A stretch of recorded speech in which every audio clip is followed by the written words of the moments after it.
Всім привіт! Це знову я, Вова Дантес. Я знову в дорозі, і зі мною знову крутий комік. І ми знову веземо тачку для ЗСУ. Але окрім цього, повірте, нам є чим вас здивувати. Цього разу ми дізнаємось, що таке сухий борщ для ЗСУ. Це називається український Breaking Bad. Заглибимось у Енеїду. А дивіться. Цицька. Подивимось, чим корисна конопля для армії. Перці, літні, Клас. маскувальні. І поспілкуємось з досвідченим політологом, який все каже тільки по ділу. Московія раніше було просто маленька хуйня.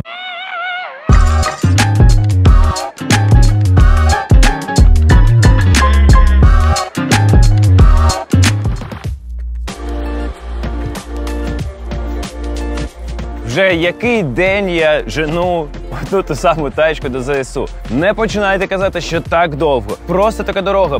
Постійно трапляються якісь круті люди на дорозі. І я дуже радий, що я можу вам їх показати. А ще в мене круті... А ще зі мною постійно круті гості. Антоне, Привіт, Вова. що ти робиш? Кажуть, Хмельницькому нема що ловить.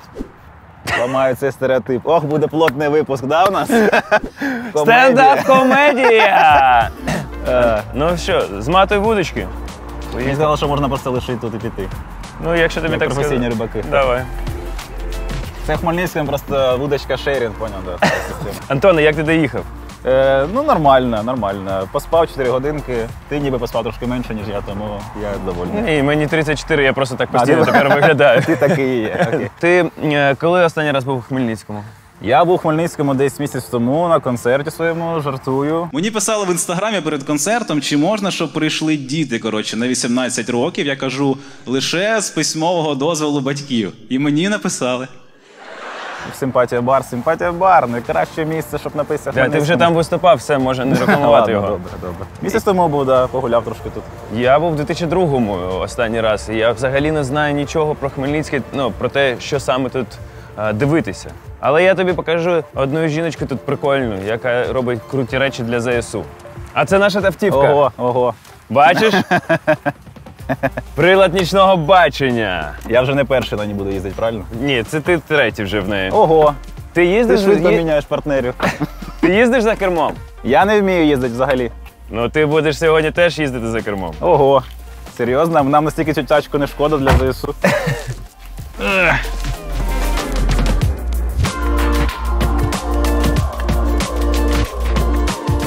Це Хмельницький, захід України. Мене завжди бентежить, коли про людей роблять висновки по тому, з якого вони регіону. Просто тому, що хтось колись в цьому регіоні зробив щось не ок.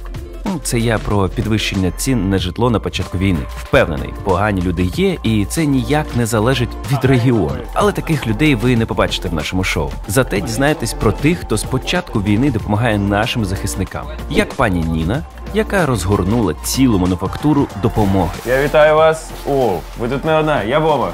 Ніна, дуже приємно. Антон, Дуже приємно. я його співведучий. Я знаю, що ви робите сухі борщі, але я не знаю, що це таке взагалі, як воно виглядає і як це можна взагалі зробити.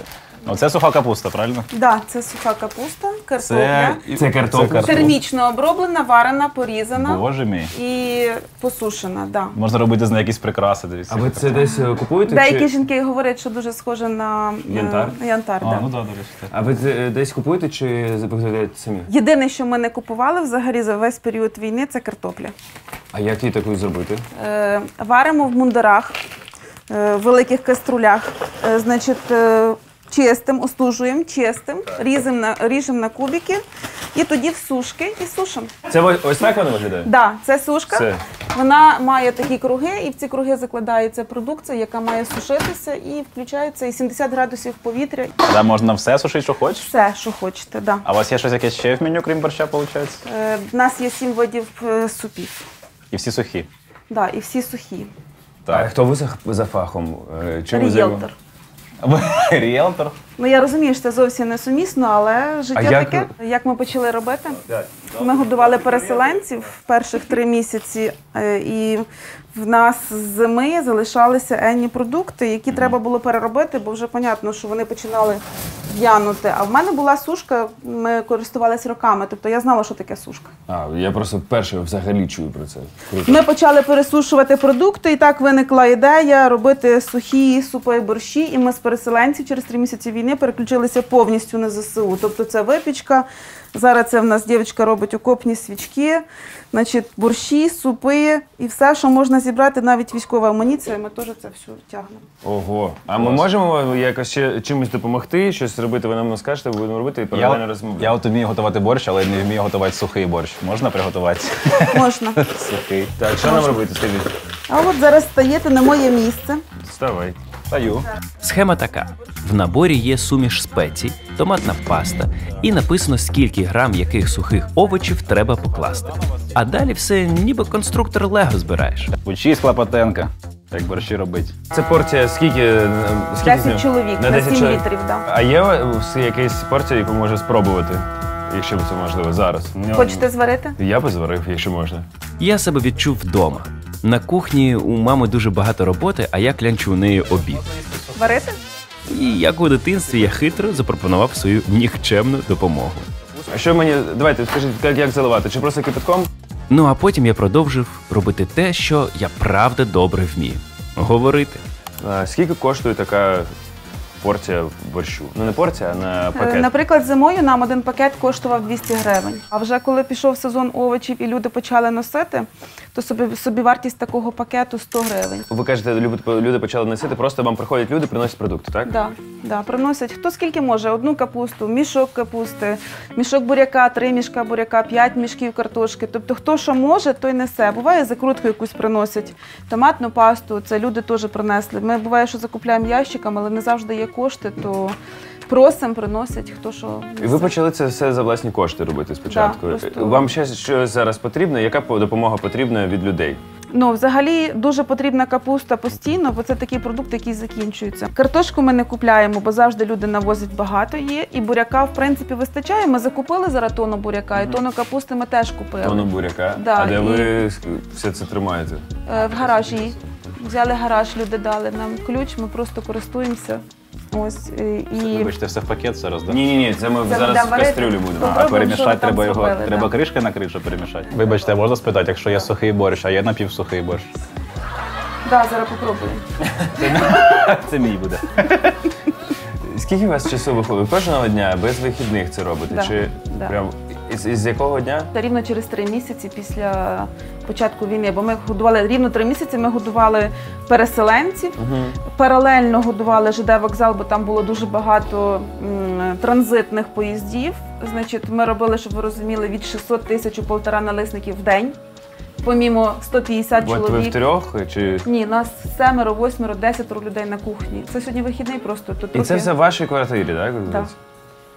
Да. І плюс випічка на ЗСУ, і це все робилося за сутки, це все було свіже, тому що рано встаєш, 5 часов, ти колотиш 70 літрів тіста на налисники, це все тісто розвозиться по місту, дівчатки жарять, потім звозиться, тут робиться начинка на 40 літрів яблучного варення, там, чи творог, чи ще щось. І це все начиняється і до вечора везеться на ЖД, бо поїзда, які йдуть, люди голодні з дітьми. І ви ніколи цим не займалися раніше, ви були ріелтором, почали випікати такі величезні об'єми продуктів, виробляти? Скажу чесно, що моя саме основна, напевно, задача – організувати. Так, да, понятно, що крім мене ніхто не вакуумує, але це поки що. Поки що. Я все одно когось підключую. А ви думаєте розширятись на сусідні квартири, може? Ні, ми думаємо, що міська рада виділить нам приміщення, і ми з радістю туди переїдемо. Чесно, вражений. Немає ніякого «я не вмію», «я ріелтор». Відчуваєш в собі бажання допомогти, береш і допомагаєш. Все. В процесі розберешся. Була дуже велика потреба в їжі, бо ми спілкувалися з хлопцями, ми часто збирали все, що мали. Ми збирали закрутки, я завжди роблю дуже багато за рік. Значить, ми збирали, просто передавали, і хлопці казали, що немає що їсти, нема гарячого. А ще тоді, коли ми почали, було ще холодно. І просили просто закручену заготовку для борща або ще щось. Тобто вони хотіли борща, але можливості його зробити не було, бо це була ще зима, весна, овочі ще мерзли, передати, якщо передаєш, вони змерзають там і все. Це якщо перші позиції. Тому от таке вийшло, значить, сухий борщ – це єдина така була альтернатива, яка не мерзне і нічого йому не станеться. В карман, якщо розбили бригаду, кинув в карман борща, і якщо десь осіли, раз зварили, всі поїли. Це виходить, це ваша, виходить, ідея? Це ви перші придумали таку штуку, як сухий борщ? В Україні не перша. У нас є рисовий, в нас є вівсяний, в нас є гречаний, в нас є гороховий, пшеничний, ячмінний і борщ ще зелений в нас в проєкті, бо ми ще не насушили на нього достатньо щавеля, бо дуже мало несуть просто. То в проєкті ще в нас є зелений і вермішелевий. Звучить просто прикольно, борщ в проєкті. Чим ви зараз живете? Фінансово? Так, як заробляти? Фінансово як заробляти? Паралельно працюємо. Якщо є якась угода або об'єкт, понятно, що я або мушу бути присутня, або делегую колезі, колега допомагає. Тобто в цьому плані є розуміння. В основному люди, які сюди допомагати приходять, то це 70% на даний момент це ріелтора, це колеги. І це зараз тільки на нуль, так? Да. А чому тільки на нуль? Тому що всі інші вже, у них є доступ до Я їжі. думаю, що просто друга і третя позиція, вони мають можливість просто зварити борщ. Ви не думаєте після перемоги, щоб це було не благодійна, а комерційна якась штука, такі сухі рецепти, сухі якісь страви, сухий ресторан в Хмельницькому, перший в світі. Сухий ресторан також нема? Ні, не думаю. Все-таки я люблю свою роботу, я в душі ріелтор. Ага, тобто ріелтор все-таки вам ближче. Так, я повернутися до цієї ріелтор. штуки. Просто зараз я це маю робити, бо держава потребує, і хлопці теж. Скажіть, яку можна взяти, цей можна взяти ложку? Звідси чи не треба? Це називається український Breaking Bad. Борщ 80%, чистий борщ, 95% скільки там було. Так. Ну, виглядав дивно на початку, так? Ця Все, консистенція. я думаю, що просто треба трохи перемішати. Слухайте, ну я борщ реально смачний варю, але я ніколи не варив сухий борщ, і для мене, знаєш, я такий, як кіт, знаєш, біля якого кинула огірок. Що? Огірок біля кота? Ти не бачив? Ні. Ми закинули. Варити сухий борщ 15-20 хвилин. В кінці не забути всипати зелень для аромату. Це важливо. Скажіть, будь ласка, аромат, ви відчуваєте взагалі, що це борщ? Так, Це саме головне, між прочим. Може допомогти щось порізати, бо щось хожу собі зробити, ні? Помогти щось? Хочете допомогти? Ну Так, так. ми поки чекаємо все одно 20 хвилин. Кажіть, що ми можемо зробити? Буряк чистить. Головне не знімати з Антоном нічого в лікарні, а то теж піде до лікаря в цих рукавичках. А що вам допомогти? Картопля 130 грам. Раз. Блін, це прибавляти. Ти теж борщ готуєш уже? 180 повинно бути. Ти як барига, але борщів, поняв? Ти такий? Так, 80 Ой, грам знаєш, що буряка. треба? Накласти музику з Наркос.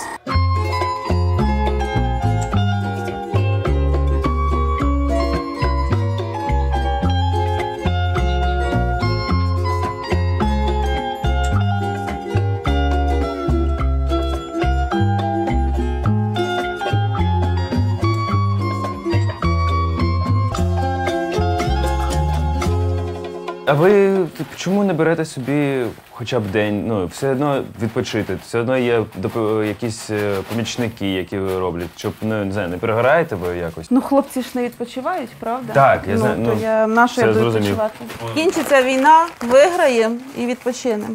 Все, мені подобаються ці відповіді, я вже не перший раз це чую, думаю, все зрозуміло, питань нема. Що, може лишити його, хай попрацює на тиждень? У нього вже майже виходить. Що в селі бабки картошку в мішок не висипали з відра? Ні. Ага, понятно. То тоді на 2 тижні треба лишити. Вийшла певна конфліктна ситуація, тому що, як бачите, тут величезний шмат м'яса, тут багато м'яса, а тут м'яса нема. Тому що робить гарна господиня, розділяє м'ясо між гостями. Ми можемо Ще їсти. гаряченьке, але можна їсти, так. Та досить знімати, поїж, що ти вже.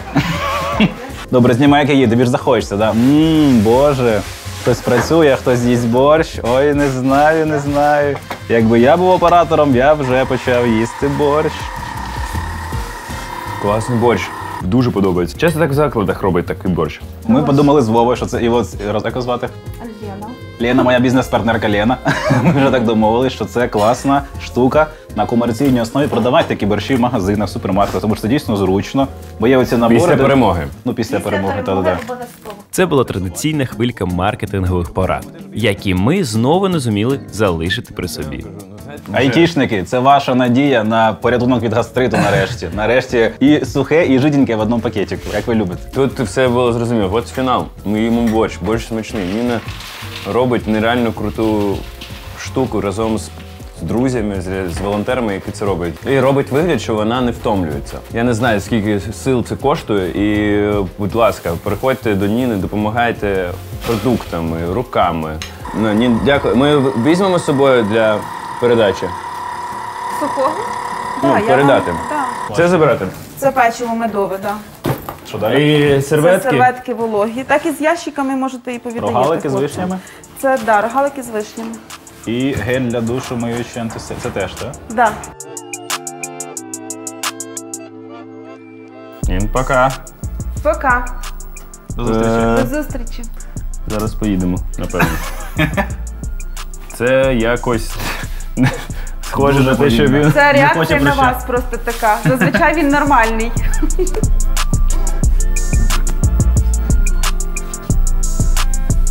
Пока. Так, борщі і супи. Це борщі, виходить, супи, так? А чому борщ не суп? Бо він має душу. Рогалики з вишнями, Рогалики. Неймовірна жінка вразила мене своєю силою до глибини душі. Друзі хмельничани, не будьте байдужими і не тримайте руки в кишені. Ну, як от Антон зараз.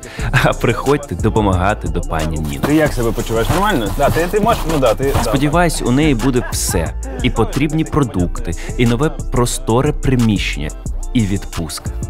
Після таких зустрічей хочеться ще більше працювати. Дивіться, а ось теж люблю. і Антон почав, Це назад тоді. а ми поки їдемо далі.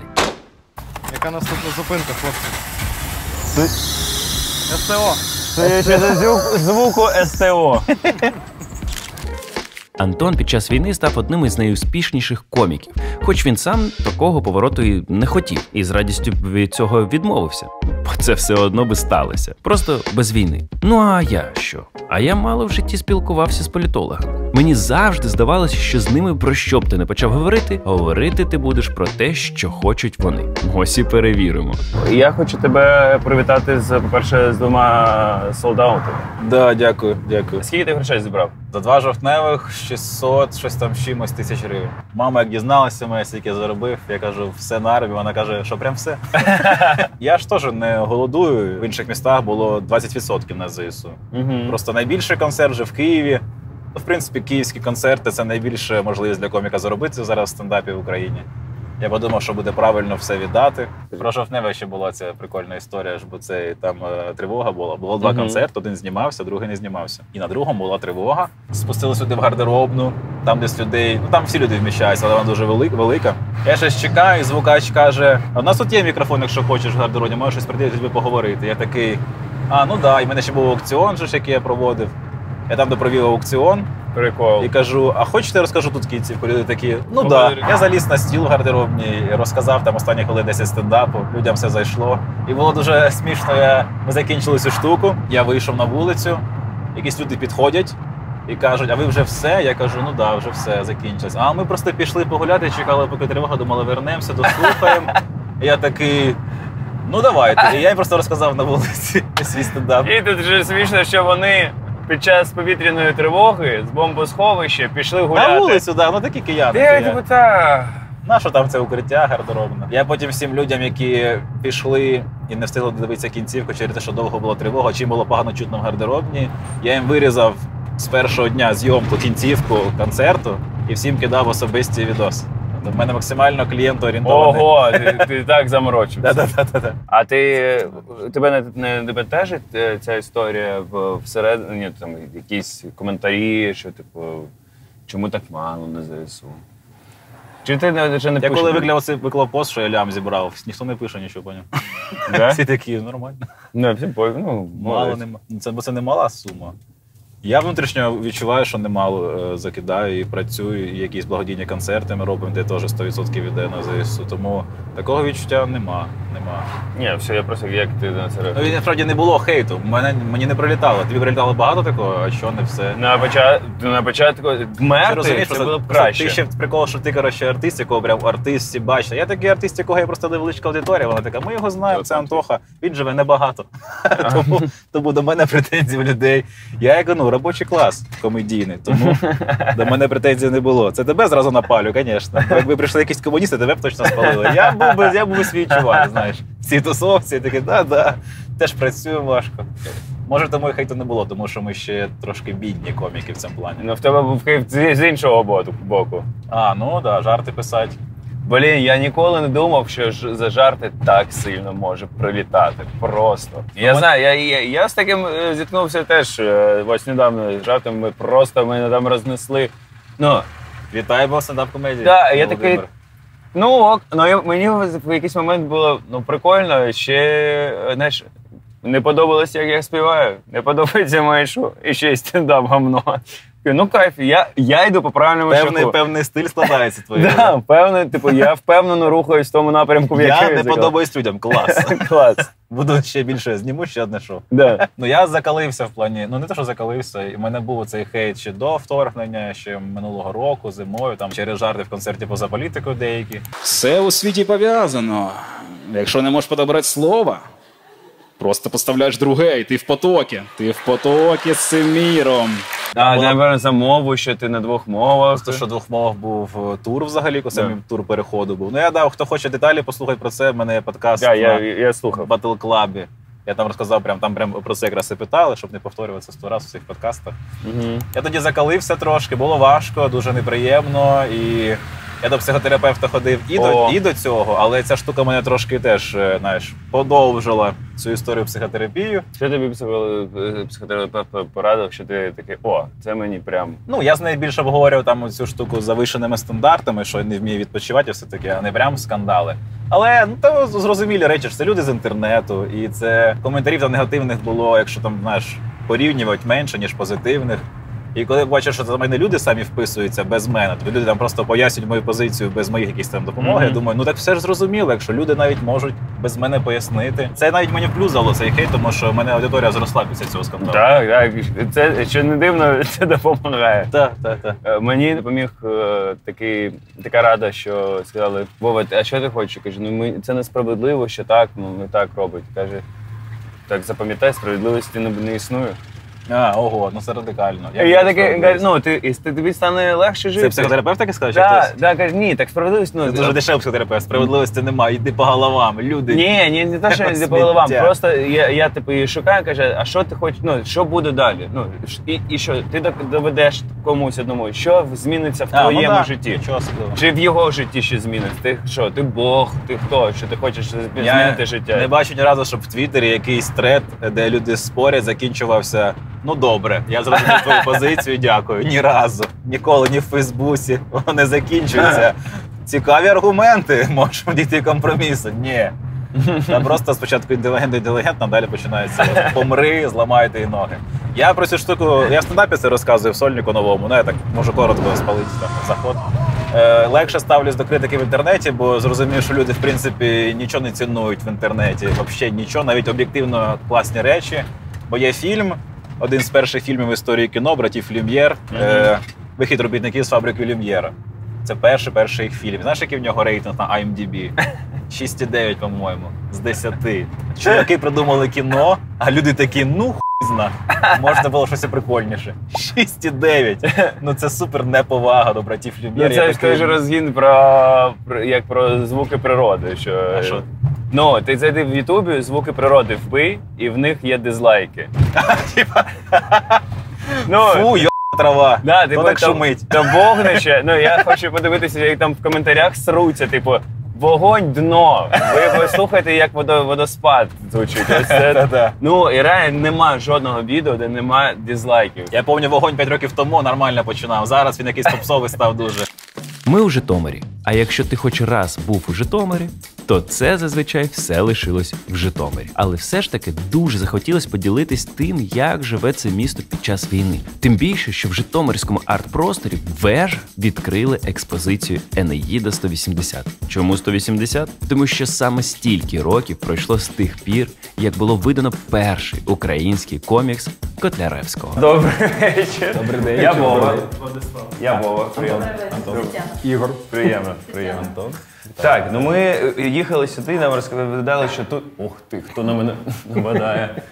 Що у вас музей, і мультики показують в ньому, і Енеїда, і все тут може щось подивитися. Але ми так почули, а ми казали, ні, краще подивитися, щоб ви нам розповіли, що саме тут відбувається. Але тут точно не музей. Як це називається? Муніципальний арт-простір «Вежа». Вау! Так, це Круто, сучасно. І фактично він працює не так давно. Декілька років тому волонтери от всі закинуті будівлі розчистили, прибрали і, відповідно, зробили виставку «Вежі світу». І ця виставка була довгий період тут, мала бути реконструкція вежі, почалася війна, і реконструкція, відповідно, не відбулася. Але сюди запросили ентузіастів коледжу культури, Гнатюка центру, муніципального центру розвитку міста і дали можливість зробити тут щось цікаве. Так і з'явилася ця експозиція. Як вам виставка? Сподобалось? Ще прийдете? Супер, вау. Так. Я хочу сказати, що потрібно більше робити таких проєктів. Клас. О, Дякую. дякую вам. Дякую. Сама вежа притягує, вона як магніт, вона знаходиться на найвищій точці міста Житомира. Дехто був тут із старшого покоління, коли тут був ресторан, а більш молоде покоління тут фактично і не побувало. От. І люди приходять на дві категорії діляться. Ті, хто тут ще ні разу не були, або були в дитинстві, там, і пам'ятають цю будівлю, там, або як морожена і шоколад. Було таке, що заходили такі, а де пломбір, ні? Саме так. Питають, де різкий бальзам. А ви такі, а є тут маленька, так? На жаль, зараз давно вже нічого не було. Останній власник На жаль, нічого слова. в цьому році виповнюється 180 років з дня виходу повного друкованого видання Енеїди Котляревського. З цієї нагоди ми вирішили звернутися до сина Анатолія Базилевича, Олексія Базилевича, і він, відповідно, нам переслав і дозволив роздрукувати 57 ілюстрацій із класичних 130 ілюстрацій першого видання. Пішли, подивимось, просто цікаво. Дякую. А ми з вами чи самі підемо? Ідемте прогуляємося. Давайте. Якщо ви пам'ятаєте добре твір Енеїди, я думаю, вам буде нагода пригадати. Ми, як і більшість людей, пам'ятаємо всі ці тільки перші строчки. Еней був парубок моторний, хлопець хоч куди козак, удався на все зле проворний, завзятіший від всіх бурлак. Це перший рівень виставки. Ми проходимо. Це інстаграм-пости. Саме так. От якби у Коцюбинського або у Базилевича, мені кажеться, був Інстаграм, або у Енея, швидше за все, от, напевне, було б ось так. От, або Твіттер. Він би стрім вів точно. Кидайте донати на захоплення Трої чи щось. Це перший твір, написаний народною українською мовою. Нам так розказують в школі, нам так розказують в Вікіпедії. Але люди чомусь, от шкільна програма відбуває той смак дочитати до кінця. І дійсно сам текст, всі ці слова, які він вживає філологічно, це такий кладезь. Тут все продовжується, зустріч з Дідонною в Карфагені. От. Ну і більша частина у нас вже в цьому залі. На цьому поверсі всі твіти і інстаграм-пости про події, які відбувалися з Енеєм до пекла. Тут якраз пекло, і тут Анатолій Базилевич зобразив всіх своїх критиків. Він такий, тримайте хейтери, будете в пеклі. Саме так, які злидні ще стояли, жували все в зубах папір, в руках каламарі держали, за вуха наставлявши пір. Бачите, за дизлайки на це відео ви будете отут. Тому, будь ласка, ставте лайки, підтримуйте. От. А ті, хто поставить лайки, будуть на іншому, там ми покажемо зверху, є ще робота раю, там, де зібрані всі друзі якраз Базилевича. Ну і тут у нас, бачите, люди можуть стати, прочитати якийсь уривок. У нас запущений челендж читання Енеїди, щоб привернути до цього увагу. Там лежить книжечка видавництва «Школа». На любій сторінці можна відкрити і зачитати будь-який фрагмент. Прослухавши Енею Хрима, укрившись на полу ліг спать, но лупав тільки все очима, не міг ні крихти задрімать. Це про тебе, Вова, про твою сонливість. Це якраз, до речі, рай, де зобразив Базилевич всіх своїх друзів. І, до речі, тут зображений сам Базилевич. Як ви думаєте, де? Я думав, що Базилевич це. А Базилевич отут. Звичайно, оце він. Але велике тут було роздолля тому, хто праведно живе, так як велике безголов'я тому, хто грішну жизнь веде. Ну, а тут ми доходимо до нашого кінозалу. Так. От. І тут у нас в режимі нон-стоп. О, це мій зал. Режим нон-стоп мультик. Діти дивляться, бачать своє, дорослі бачать своє, але тим не менше ці алюзії все-таки було розраховано на старших. Ну так. Ніяк не на дітей. Енеїда і справді не дуже дитячий мультик. Після сцени, де грішники вилизують язиками розпечені пательні, мало яка дитина зможе заснути. А у дорослий мультик точно зайде. Бо вони точно зможуть зацінити крутість анімації, яку зробили на кіностудії «Укранімафільм» ще у 1991 році. Ну і у нас останній щабель експозиції. От тут закінчується якраз історія поеми Енеїди. Всі, хто мали пригадати історію, пригадують. Це останні глави. Дивіться. Російські ліберали. Не тому, що безголові, не те, що насилля якесь. Це метафора. А дивіться. Цицька. Ну, це одна із 15 еротичних ілюстрацій, яка потім в шкільних переведеннях були прибрані. Коротше, вони дуже актуальні в наш час. От фактично це ті події, які відбуваються зараз. Якщо брати іменно по ілюстраціям і відсторонитися від тексту, тому що текст можна трактувати по-різному. Треба зробити Залужний був парубок моторний, хлопець хоч куди козак. І той самий сюжет піде. Як круто, що такий меморіал у Житомирі. Ну, Культурна вежа. Культурна вежа. Що ця вежа стала не просто стояти і чекати свого часу, коли з неї щось зроблять. Черговий ресторан якийсь. Не так, але дали змогу просто людям приходити і, не знаю, читати книжки хоча б такими постами. Знаєте, більше надягає те, от коли люди спускаються вниз, їх питають, що вам сподобалось. От ця іскарка в очах, що люди пригадують, що вони в школі читали Енеїду, і зараз у них є нагода про те, щоб перечитати. Дуже символічно, що Енеїда – така вежа української культури в якомусь сенсі, і зараз вона в цій вежі, як на виставці. Як це круто, все це. Так, нам треба ще завітати в гості до ще одних крутих людей. Я дякую вам за те, що ви робите. Ми вас ще... Я думаю, що це крута штука для студентів чи школярів, хто готується до ЗНО, прийшов і за 8 поверхів, чи скільки тут поверхів? 8 поверхів? 8 поверхів Енеїду пройшов. Пройшов буквально Енеїду. Пройшов Енеїду. Виявляється, Котляревський був репером. Він жінку назвав сучкою. О, біч.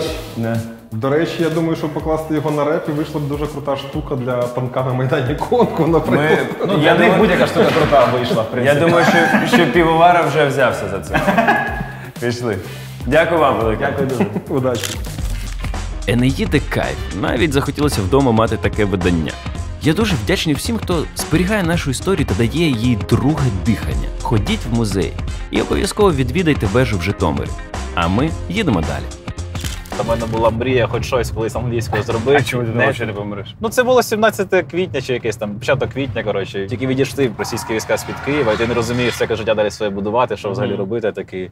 Запишу англійською, і буде, що буде. Я спробував, воно пішло. The most important part, sorry. Фу, так заїбався, чесно. Репостилось дуже, завірусилось. Дара Брін репостнув, за що мене не люблять коміки тепер. Тоді Антон ще не знав, що через декілька місяців він стоятиме на одній сцені разом із самим Девідом Леттерманом. І його ненавидітимуть ще більше. Я жартую. Ні. Хочу згадати той момент, коли я тобі телефонував там в квітні чи в травні. Було таке щось так. Да, і ти такий казав, я з Києва взагалі не вийду. Я не хочу виїжджати з Києва. Було таке. Що це був за момент? І ти тоді був інший Антон, просто інший. У мене був період, що я, коли почалося вторгнення, я був в Києві, я в Києві лишився, ми там жили з хлопцями в укритті в центрі, чисто волонтерили, просто жили собі. Не хотілося нікуди їхати, страшно було йти прям добровольцем, але і тікати не хотілося. Тому я таки думаю, спробуй бути просто корисним в тих категоріях сміливості, що я можу собі, дозволити. Це ми там сиділи, категорії сміливості.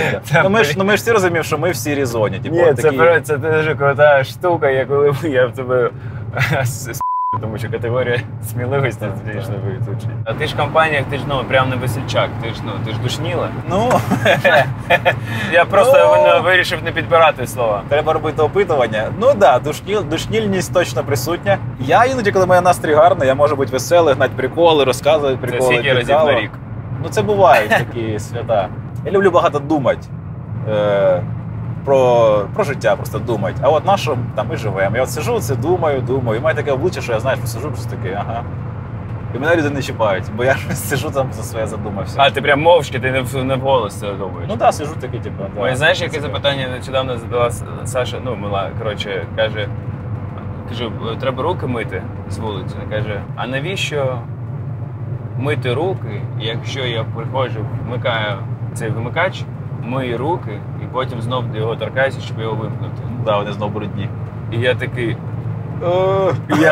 Вона просто мене висадила на годину. Мені важливо, звісно, бо я ж, у мене це коміка, оця реноме коміка, ж ти ж комік, Антон, ти ж комік. Мене це трошки підбільшує, але все одно. Мені важливо теж увага, і щоб людям було смішно з моїх якихось жартів, тому я завжди якісь компанії нові. Я помічаю, що я прям намагаюся сподобатися. Мене все ж починає бісити собі, що я такий, треба бути смішним, треба розсмішити пару разів. Я якщо розсмішив рази два, я такий, все, тепер можна розслабитися і подумати про життя. Є ті люди, до яких ти змінив своє ставлення, хто тебе навпаки, до кого ти ставився, такий собі. Це про Зеленського питання чи ні? А зараз такий, він реально крутий, чи вона прям крута? Багато в мене змінилося в зворотню сторону в плані російських якихось коміків, бо я думав, що вони хоча б трохи опозиційно з яйцями якимись, а виявилось, що ні. Мені подобається думка, що по факту в Росії ніколи не було стендапу, якщо розібратися. В них оцей рундап називається. Рундап – це їхня, А що таке рундап? Рундап – це російський стендап. Це вони беруть американський стендап і роблять з нього рундап, де теж оці жарти, просто немає певної інформації, яку не можна казати. І там мають на увазі якісь думки, позиції, якісь проблемні теми. Ні, все таке більш зрозуміле, побутове, расистське, гомофобне, таке все таке. Якщо розібратися, навіть лейбл.ком, ці всі шоу агресивні, це по суті продовження політики самої Росії, знаєш, агресія в гуморі, агресія в політиці зовнішній, і це просувалося як модно. Модно бути злим і ненавидіти, умовно, людей інших, не таких як ти. Тому це думаю, що все пов'язано. Іноді, здається, мені не треба було нічого питати в Антона. Треба було просто його не перебивати. Типовий політолог. Я завжди за критичне сприйняття політиків. І взагалі я не дуже розумію цю. Я про це ще пишу матеріал, чи насформував думку про порохоботів і зелеботів, цю штуку взагалі якесь розділення. Це тупо бути фанатом прям якогось президента. Бо він точно йде на якийсь термін, він закінчує цей термін і все. Максимум 2 терміни може бути. І жити минулим, ось тоді було. Це ж на Динамо Київ, яке там гратиме, 100 років. Щоб бути фанатом, який працює лише цю частину років. І прям так захищати. Ти маєш критично ставитись і хвалити за хороше, критикувати за погане. Помітьте, я просто йду і мовчу. Просто не перебивати. Мої батьки голосували за Зеленського, і я пам'ятаю, що я їх намагався переконати, що це...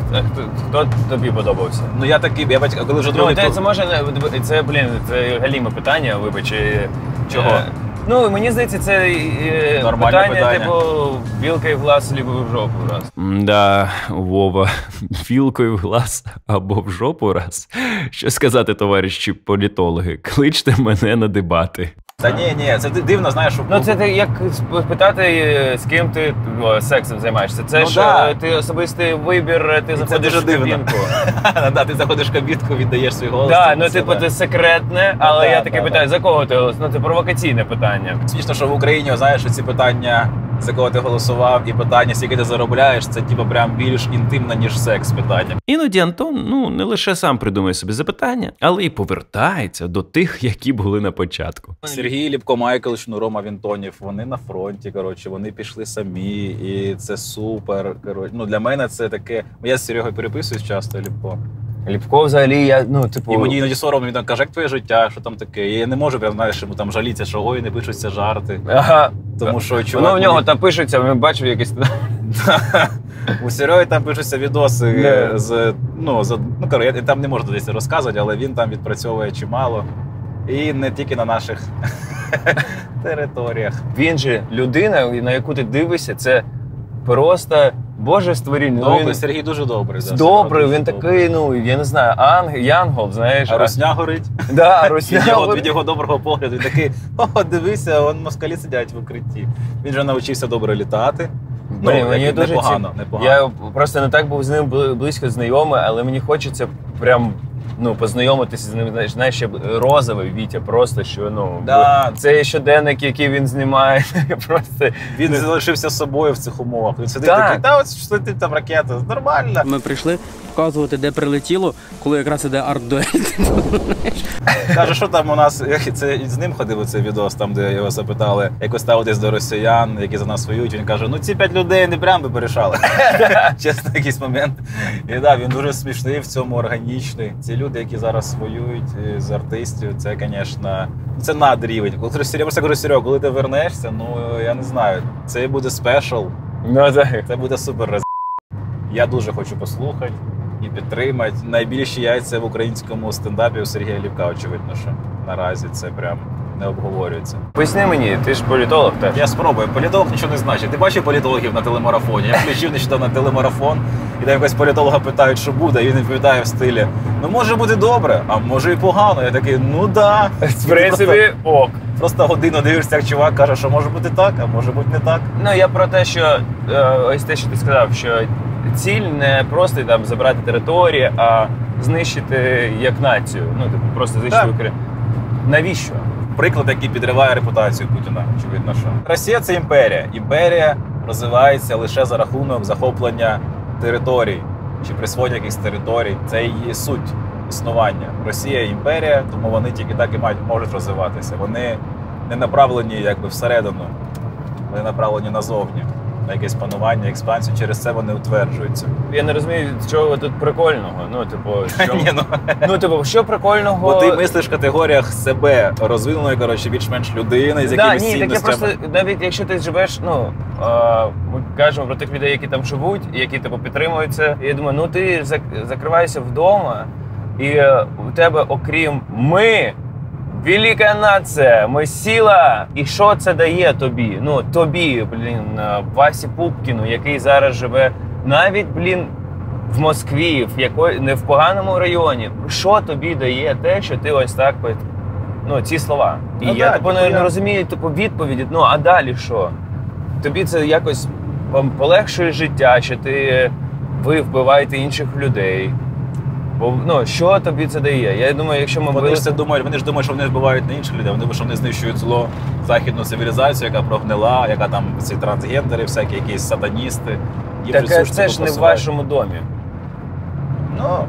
Типу, знаєш, не хочете, щоб вас це проникло, до вас все садомія, сатанізм, все це проникло. Закритись від світу. Не боріться з ним, він же з вами не бореться. Як Росія взагалі утворилася, як така велика територія? Бо Московія раніше було просто маленьке князівство ж. І вони об'єдналися за рахунок релігії. Вони заявили, що Москва – це Третій Рим. Це відома штука, Москва – Третій Рим. І за рахунок цього ці князівства поступово об'єдналися в оцю обрану державу. І бачиш, цей міф до сих пір існує у них. Він настільки глибоко в них вкоренився, що вони від цього не можуть відмовитися, напевно. Як гарно працюють. Прикинь, я іноді думаю, в нас там якісь, у мене там переїзди, колесо спустило, знаєш, проблеми, там щось не доспав. А чувак прийшов, став президентом, і коронавірус, не знаю, там... В Зеленського кар'єра, це документалок штук можна 6 знімати на Netflix. Там «Слуга народу» просто писати сценарій. Реально, все, що може трапитись, воно трапилось. Ні, не можеш, ядерної війни ще не було, це вже останнє. Ні, не хочеться. Ні? Ні. Взагалі не хочеш? Навіть трошки? Я не з тих фаталістів, та мені вже пофіг. Я теж це не сильно розумію. Я називаю філософію українців ядерний буддизм, коли ти живеш в моменті з відчуттям цього. Я задумувався про те, чого я раніше не був таким радикальним. Хоча ніби мав, тому що у нас війна йде не перший рік. Просто коли вона була далеко, ти дійсно був більш розслабленим. Хоча по факту волонтерити треба було тоді так само, як і зараз. І я такий, ого, оце мені було, звісно, комфортно. І за це я тільки шкодую, що я... Так, така ж сама штука, що я не розумів. Я теж себе за це корю, що я не розумів там всього. Завжди, коли їдеш познайомитись з кимось, ти приблизно розумієш, що буде відбуватися. Але все це упереджено. І ви в цьому впевнитесь от зараз. Бо приїхали ми до пана Олега, який робить з конопель кікімори та взуття для військових. Я не хочу нічого говорити наперед, але я закохався в Олега і в усе, що він робить. Ух ти, вітаю. Доброго дня. Я Вова. Добрий вечір, Олег, Антон. приємно. Бо у вас там... Привіт, я Вова. У вас тут так тепло, ми там просто стояли на вулиці, було прохолодно, а у вас одразу заходиш і все навколо. Ну, у нас тут коноплі, вони гріють. Я просто знаю, ми знімали в Києві хлопців, які роблять будинки з коноплі. А ми знімали жінку, яка робить одяг з коноплі, і в Києві є навіть магазин такий. Але взуття з коноплі я ще не бачив. І навіть я не бачив, що роблять кікімор з коноплі. Так. Розкажіть, як ви до цього прийшли? Ой, це було дуже давно, і це, мабуть, генами передається, знаєте, Так. тому що мої предки, вони вирощували коноплі дуже давно, коли ще без цього не можна було жити. Вони вижили, коли була голодовка, конопляним насінням перетирали, робили такі якісь коржики. Типу хліба, так? Так, і хлібці, і вижили за рахунок конопель. Потім коноплі мочили, виділяли волокно і пеньку здавали в колгосп і заробляли гроші, одним словом. Пеньку? Так. Таким чином мої предки виживали.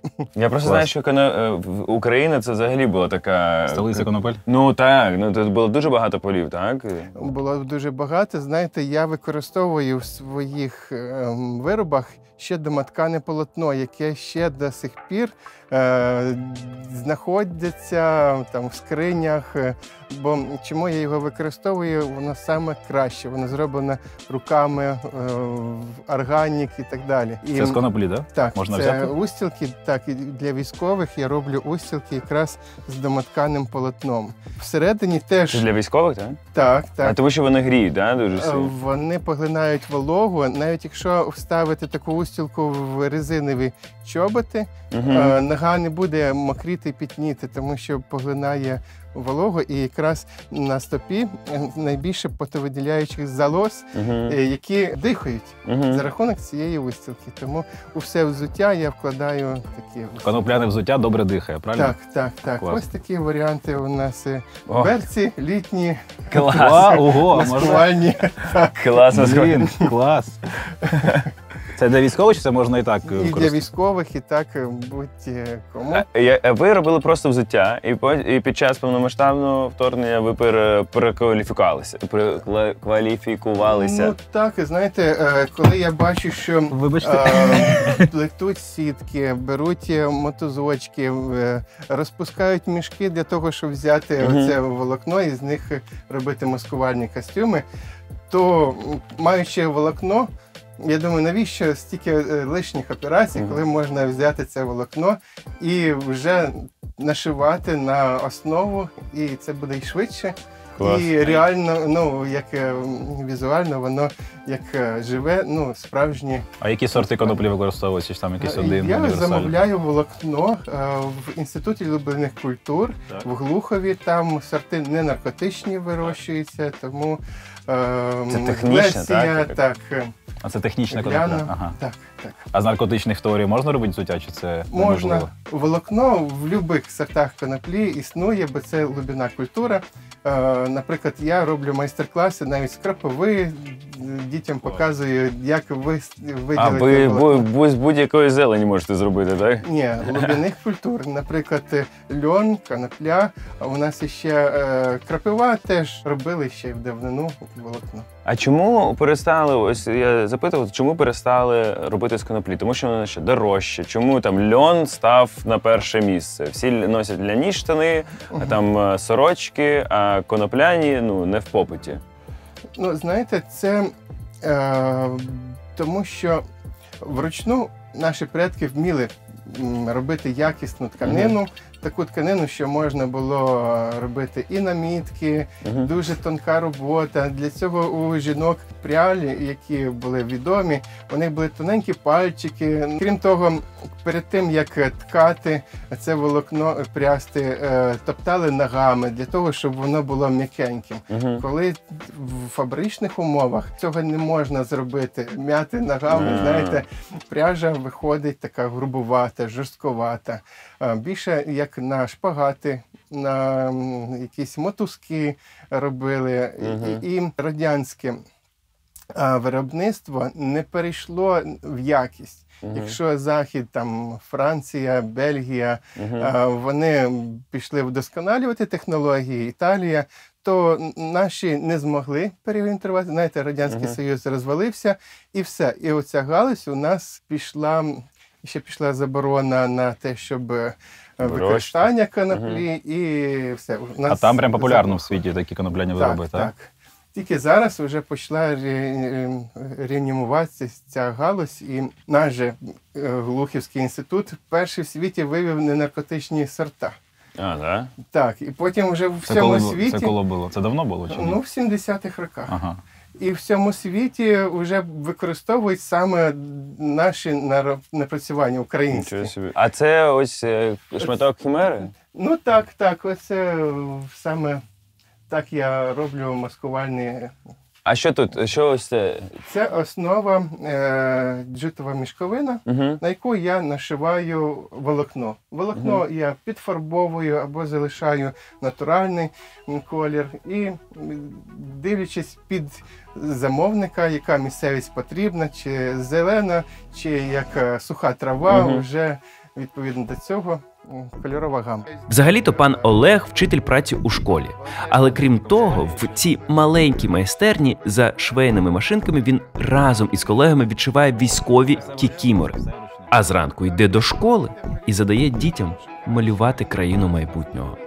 Судячи з малюнків, у нас діти будемо жити в майбутньому, де в нас літаючі тачки, все електричне, я їм даю завдання. Кіберпанк. Кажу, діти, ви бачите, що робиться в країні. Вам потрібно буде відбудовувати це все, що рашисти зруйнували. На Росію. Це ядерна боєголовка, якщо не помиляюсь. Якщо я не помиляюся. Це маленька ядерна боєголовка від школярів з Житомира. За Донбас. А це який клас? Вони не залишають і осторонь, і президента, який тримає в руках серце. А це зетка, дивись, зетка, і це горить, здається. Танк. Це крейсер якийсь чи танк. Я в школі викладаю виробництво і ремонт взуття. В школі виробництво взуття? Так. Це звичайна спеціальна школа. Це школа з дітей інклюзивних. Вау, це круто. Їм професія. Я їх навчаю, як зробити гаманець, як вони вручну шиють собі ботинки, кросовки. Олеже, ви просто... руками, без машинки. Ого, це так круто. Крафтове взуття. Всім би таких трудових вчителів в школу, у нас би всі були і вдягнені гарно. Наша будівля 200 років, збудована бароном Шудуаром. Майстерня знаходиться в такому полупідвальне приміщення, і сховище зразу навпроти нашого кабінету, і ми зробили із нашого сховища музей. Там все в старовинних інструментах і фотографіях, як ними користувались наші предки. Це дуже круто, і що ви прям так викладаєте для дітей, для інклюзивних дітей. Знаєте, я просто 20 років в креативній індустрії. І пішовши в школу, в мене інше бачення, в мене конструктивне бачення. І щось зробити, наприклад, сховище, я не можу просто так побілити. Повинна бути концепція. Щоб діти прийшли і вони щось досліджували. Вибачте, це я вперше чую від вчителя праці. Має бути концепція. Так, має бути. Ну, знаєте, в мій час на трудовому навчанні ми півроку пиляли на Ну так, я теж. Слухайте, я із свого трудового навчання я пам'ятаю, тільки у нас були станки, і ми робили підсвічники з дерева, а потім підсвічники та стопки, ну, рюмки з заліза. Ну, тобто, все, що я робив на трудовому замовлення. І не знаєте, куди його потім діти. Бабушки я дарував. Я навчався просто з суму. А в мене діти, вони приносять ремонти своїх братиків, сестричок, батьків, приносять в майстерню, ми його розбираємо, вони його ремонтують, міняють підошви і навіть заробляють гроші. Деякі кажуть, о, я своїй тьоті там зробив, вона мені дала 400 гривень. От, а другий зробив гаманець і вже їх продавав. Там, каже, я на 700 гривень вже продав гаманців. Ого, ого. Я, наприклад, ще веду гурток біодизайну, що де оце новий напрямок, за вами це зразок травяного хутра. Трішки миші його в нас поточили. Трава висівається на тканині. І щоб не ткати, знаєте, робити хутро, це... А скільки це може? За місяць. За місяць ми навіть робили 10 кікімор із живої трави. А воно прям тепле може бути чи ні? Воно гріє чи ні? Ні. Я думаю, це фешн. Ну, я просто, ти уяви, зараз екологи такі... Можна вирощувати куртку. Це дуже крута ідея, і зробити прям хутряну якусь куртку. Ну так воно було задумано. Воно було задумано для біомоди, показу біомоди. Це дуже круто. Але почалась війна, і я вже дивлюся, що якраз весна, і в мене оця зелень, я її вирощував, знаєте, прямо в кабінеті, там на землі. Я дивлюся, що це маскувальний елемент. І, ну, вже немає ніяких там показів, все відмінено, і тому от вирішили зробити для військових. Скільки маленьких особистих мрій вкрала у нас ця війна. Покази біомоди, різноманітні івенти і зйомки кліпів. Але дивися на наших людей і розумієш, ми всі лише стали сильнішими і не перестали радіти життю. Ого.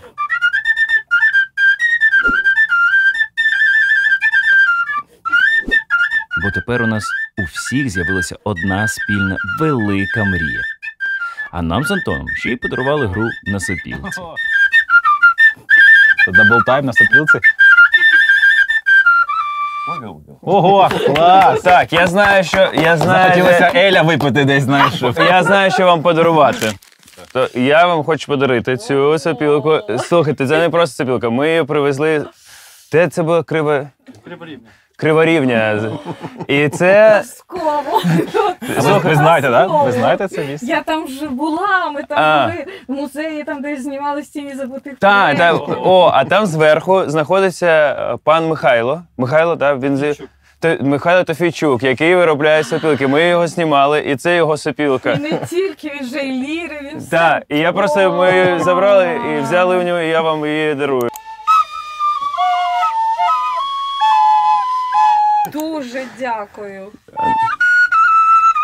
А ви не... Клас, клас.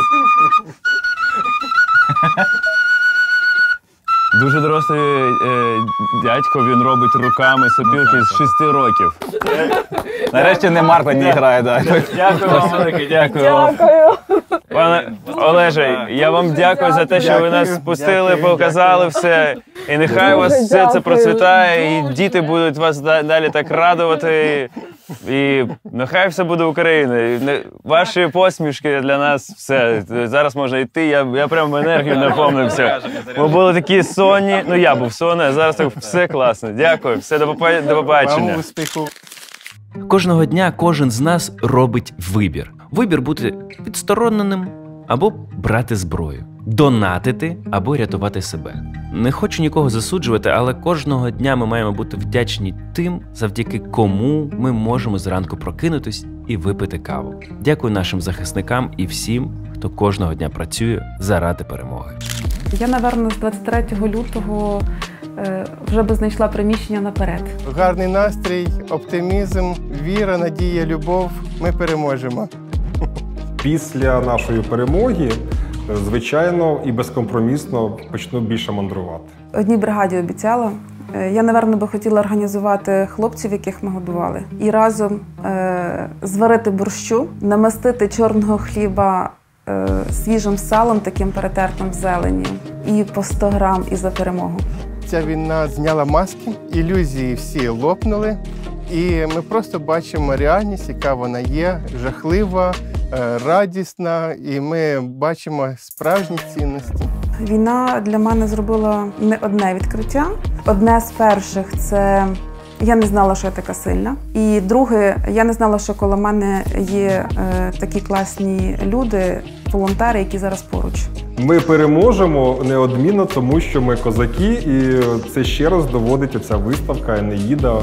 От, до речі, це одне із тих, що зараз тримає на позитиві. Я бачу Україну майбутнього світлою, яскравою, гармонійною, тому що ми, воюючи зі злом, ми в собі, перш за все, перемагаємо оце, щоб не бути такими, як москалі. Вова. Як тобі наш день? Я залишаюсь в проєкті. Бачите, ви немає конкуренції в цьому проєкті взагалі. Сьогоднішній день нереально крутий. Так. Мені дуже сподобався. Олег мій особистий кумир тепер. Так. Це просто український ламас, який працює в школі. Так, і реально, я просто, знаєш, в чому прикол? Що я сьогодні піймав себе на лукізмі. Тому що я, коли побачив Олега, я зробив певне враження, у мене було певне якесь, не знаю. Пресупозиція, називаємо це так. Дякую за це слово, яке б я ніколи б не сказав. І я думаю, він просто такий людина сидить, тут щось робить. Хіппі. Так, він прям крутий, глибокий чувак. Так. І я задаю кожен випуск одне і те саме питання всім своїм гостям. Скажи, будь ласка, як ти думаєш, для чого ми знімаємо це шоу? Ого, щоб показати, що в Україні навіть зараз такий складний час, є круті люди, які роблять круті проєкти, не зупиняються і надихають інших людей, розвиватися і чогось правильно. Тому що я після сьогоднішнього, я думав, що я багато, щось роблю, працюю, ніби щось роблю, але коли бачив Олега і те, що встигає робити він, я такий, я не допрацьовую 100%. Ніна з її борщем цим сухим, вона просто, вона збудувала такий потік роботи і стільки потужності в ній відчувається. Вона чоловіків цих там строє просто, як всі підданстві. Дуже надихаюча штука. Думаю, щоб показати, що навіть в такий час треба, не здаватися, працювати. І є можливість робити круті речі, не просто якісь, знаєш, там зрозумілі, а якісь речі, які у світі будуть потім визнані. Тому що я думаю, що одяг з коноплі – це тільки початок, і експансії Олега у світі, в Європі, усюди взагалі. Згоден. Скажи, будь ласка, який подарунок ти приготував і де він? Подарунка зі мною немає, забув його роздрукувати, вибачте, будь ласка. Не ми нагадали. Але ви не нагадалися точно. Я цей подарунок придумав ще в турі, жартую, бо у всіх коміків якісь мерч є, якісь футболки, кепки, стаканчики. А в мене такого нема, думаю, щоб такого я можу розіграти. І я придумав свій варіант подарунку. Це річ, яка дуже зі мною пов'язана, яка на мою кар'єру вплинула як коміка, знаєш, на моє життя. Це мій магістерський диплом з політології. Дипломна робота, не сам диплом, це незаконно його розігрувати. Я розігрую свою дипломну роботу, магістерську, 6-го курсу. Її тема називається «Гумор як інструмент актуалізації політичного дискурсу». І чим вона прикольна? Я писав в 18-му році цей диплом, там про те, що гумор використовують часто політики для досягнення певних політичних цілей. 18-й рік у захист цього диплому. А в 19-му році гумор в Україні якби, розумієш, пророча. Це пророча робота. Там, окрім там наукової складової, душної моєї улюбленої, там ще є в кінці невидані жарти з концерту «Поза політикою», яких немає ніде в інтернеті, ніде вони не звучали, є тільки там в кінці, замість списку використаної літератури. І я готовий віддати цей диплом тому, хто напише в коментарях, що нам треба передати по ленд-лізу Україні для остаточної перемоги. Найсмішніший варіант – забирай цей диплом, там Бійонсі передати. Подумайте, що можна. Класно, я краще і не скажу, тож все... я ж з тобою тільки прощаюся, а далі я продовжую свій шлях з цією тачкою. Завтра я вже довезу до адресанта для хлопців з ЗСУ. Я радий, що я став частиною цього маршруту. Це був найкращий день в Житомирі, який в мене був у Житомирі, в принципі. А в Хмельницькому? А в Хмельницькому, так. Так, ти там рибалив. Рибалив. Ну все, до завтра. Завтра буде наступний герой, і ця тачка нарешті. Це з вами через тиждень, а у мене це завтра. І тачка доїде до свого адресанта. Дякую. Троянду я забираю, правильно? Одну. Або 2 для москальні.